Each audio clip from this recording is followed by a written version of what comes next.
American Legacy Network remembers the Tulsa Race Massacre. It's been 100 years since one of the darkest events in American history. On May 31st, 1921, a violent white mob attacked the historic Greenwood community. Businesses and homes were burned to the ground throughout 35 city blocks, and nearly 10,000 people were left homeless.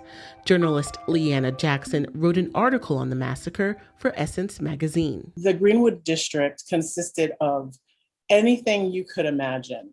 There was a 750-seat theater, okay? There were hotels that I heard were on par with the white hotels at the time.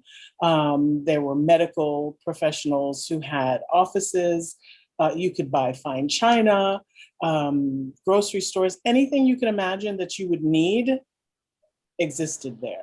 The thriving neighborhood was home to America's Black Wall Street.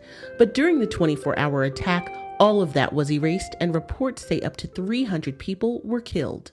This Black community was really doing very well. They were prosperous.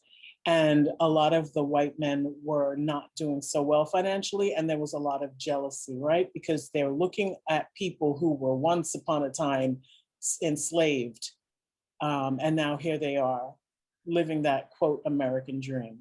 In 2020, survivors of the massacre filed a reparations lawsuit. Now, in honor of the centennial, 3 of the last known living survivors of the massacre are calling on the federal government to recognize the attack. Right now, members of Congress are looking to explore potential legal paths to compensate survivors and descendants. 107-year-old Viola Fletcher, the oldest living survivor, was just 7 years old at the time of the attack. I will never forget the violence of the white mob when we left our home. I still see Black men being shot, Black bodies lying in the street. I still smell smoke and see fire. I still see Black businesses being burned. I still hear airplanes flying overhead. I hear the screams. I have lived through the massacre every day. We lost everything that day, our homes, our churches, our newspapers, our theaters, our lives. Greenwood represented all the best of what was possible for Black people in America. Viola's 100-year-old brother, Hughes Van Ellis, a World War II veteran, also testified before a congressional committee. You may have been taught that when something is stolen from you, you can go to the courts to be made whole. You can go to the courts to get justice.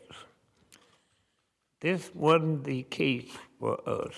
Leslie Bedingfield Randall was just 6 years old, living with her grandmother at the time of the attack. I survived the 1921 Tulsa Race Massacre,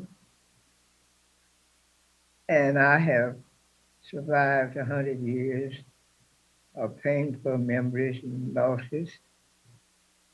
By the grace of God, I am still here.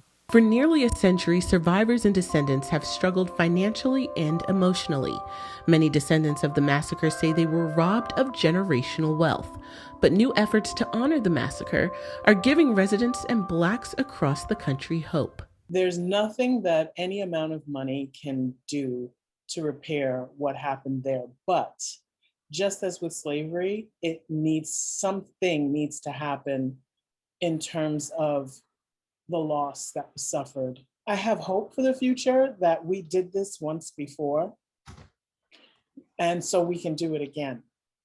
We can do it again, become self-sufficient, become politically powerful as a result of that self-sufficiency, and also just basically give the generations to come hope that this is also their country and they have a right to be here and to build and to rebuild and to continue to thrive. To watch classic Black films, documentaries, and much more, tune in today to American Legacy Network, Black History Made Every Day.